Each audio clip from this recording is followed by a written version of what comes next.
ക്രിസ്തുവിൽ വാത്സല്യമുള്ളവരെ, തപസ്സുകാലത്തിലേക്ക് നാം പ്രവേശിക്കുകയാണ്. തപസ്സുകാലം ഒന്നാം ഞായറിൽ പ്രഘോഷിക്കപ്പെടുന്ന സുവിശേഷ ഭാഗം മർക്കോസ് 1-ാം അധ്യായം 12 മുതൽ 15 വരെ വാക്യങ്ങളാണ്.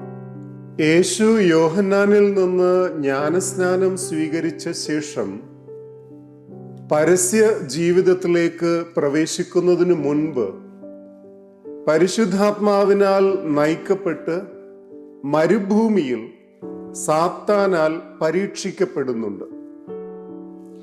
മർക്കോസ് നൽകുന്ന യേശുവിൻ്റെ പ്രലോഭനം വായനക്കാരെ സംബന്ധിച്ചിടത്തോളം ഏറെ അതിശയിപ്പിക്കുന്ന ഒന്നാണ്. മത്തായിയുടെയും ലൂക്കായുടെയും സുവിശേഷത്തിൽ യേശുവും സാത്താനും തമ്മിലുള്ള വാഗ്വാദം വിപുലമായൊരു നാടകീയ രംഗമാണ് വായനക്കാർക്ക് സമ്മാനിക്കുന്നത്. എന്നാൽ മർക്കോസ് തികച്ചും സംക്ഷിപ്തമായി ഒറ്റ വാക്യത്തിൽ ഈ സംഭവം രേഖപ്പെടുത്തുന്നു. മരുഭൂമിയിലുള്ള യേശുവിൻ്റെ പ്രലോഭനം മർക്കോസ് ഹ്രസ്വമായി വിവരിക്കുന്ന ഇടത്ത് 2 പഴയ നിയമ സംഭവങ്ങൾ വായനക്കാരെ ഓർമ്മപ്പെടുത്തുന്നു. ഒന്ന്, ഇസ്രായേൽ ജനത്തിൻ്റെ 40 ദിവസം എന്നത് ഒരു നീണ്ട കാലയളവിനെ സൂചിപ്പിക്കുന്നു.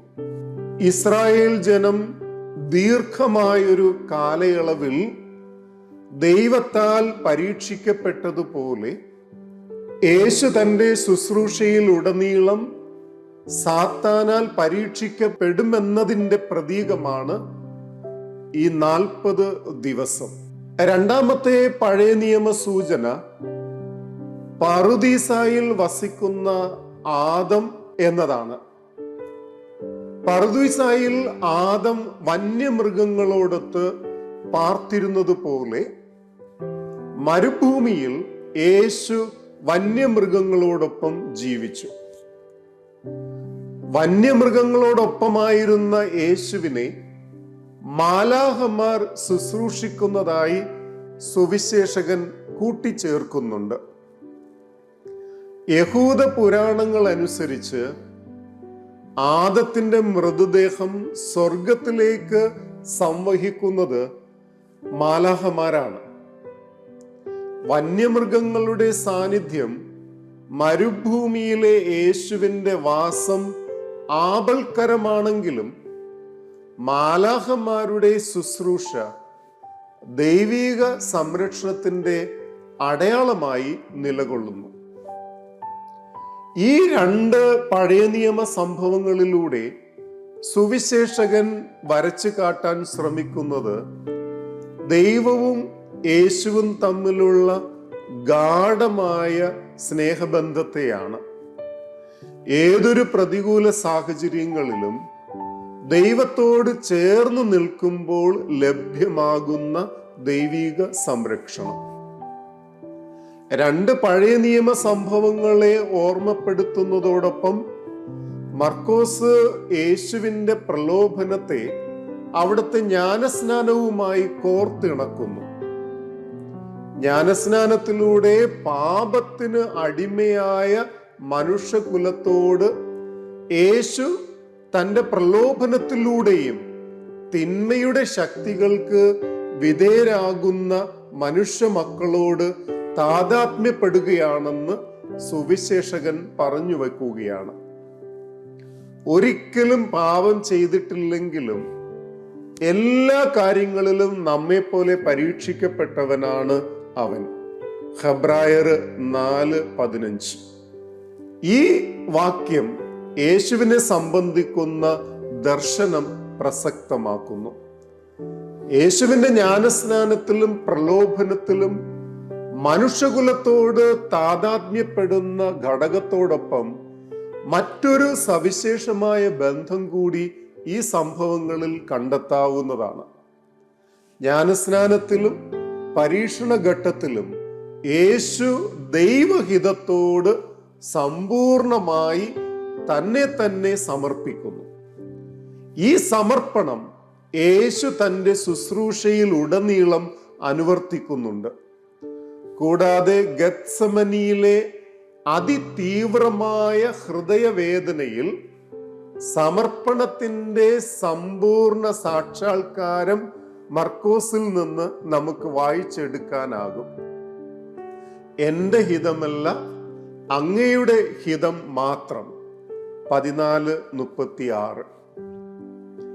ഒരേ സമയം പിതാവിനോട് ഗാഢബന്ധം പുലർത്തിയും അതേസമയം മനുഷ്യകുലത്തോട് താതാത്മ്യപ്പെട്ടും യേശുവിന് പരസ്യ ജീവിതത്തിലേക്ക് പ്രവേശിക്കാമെന്ന് മർക്കോസ് വിവക്ഷിക്കുന്നു. സ്നാപയോഹന്നാൻ ബദ്ധനസ്ഥനായതിനു ശേഷമാണ് യേശു തൻ്റെ പരസ്യ ജീവിതം ആരംഭിക്കുന്നത്.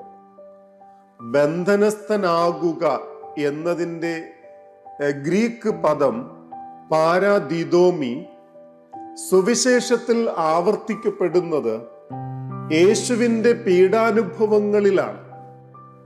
സ്നാപയോഹന്നാൻ ബന്ധിക്കപ്പെടുകയും വധിക്കപ്പെടുകയും ചെയ്തതുപോലെ യേശുവും ബന്ധിക്കപ്പെടുകയും വധിക്കപ്പെടുകയും ചെയ്യും എന്നതിൻ്റെ സൂചന യേശുവിൻ്റെ പരസ്യ ജീവിതത്തിൻ്റെ ആരംഭത്തിൽ തന്നെ സുവിശേഷകൻ നൽകുന്നു.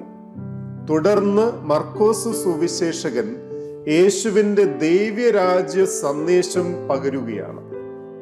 പ്രിയമുള്ളവരെ, മരുഭൂമിയിൽ യേശു പുതിയ ആദാമിനെയാണ് വെളിപ്പെടുത്തുന്നത്. അതായത് പ്രലോഭകനെ പരാജയപ്പെടുത്തുന്ന യേശു. ആദാമിനെ പോലെ യേശു സ്വാർത്ഥമോഹത്തിന്റെ ഇംഗിതങ്ങളിൽ വീണില്ല. യേശു പിതാവായ ദൈവത്തിന്റെ വിശ്വസ്ത പുത്രനായി നിലകൊണ്ടു. അങ്ങനെ യേശു സാത്താന്റെ മേൽ വിജയം കൈവരിച്ചു. ഇതിലൂടെ കുരിശിനെ അനുസരണയോടെ സ്വീകരിക്കുന്നുവെന്നും യേശു മുൻകൂട്ടി സൂചന നൽകുകയായിരുന്നു. യേശുവിൻ്റെ വിശ്വസ്തത അവിടുത്തെ പിതാവിലേക്ക് മാത്രമല്ല വിരൽ ചൂണ്ടുന്നത്. സാത്താന്റെ പ്രലോഭനത്തോട് ഇല്ല എന്ന് യേശു മറുപടി പറഞ്ഞപ്പോൾ നമ്മുടെ രക്ഷയ്ക്കായി മരിക്കാൻ അതെ എന്ന് പറയുകയായിരുന്നു.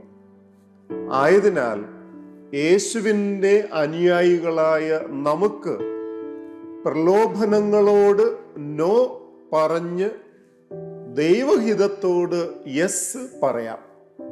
ദൈവം നമ്മെ സമൃദ്ധമായി അനുഗ്രഹിക്കട്ടെ.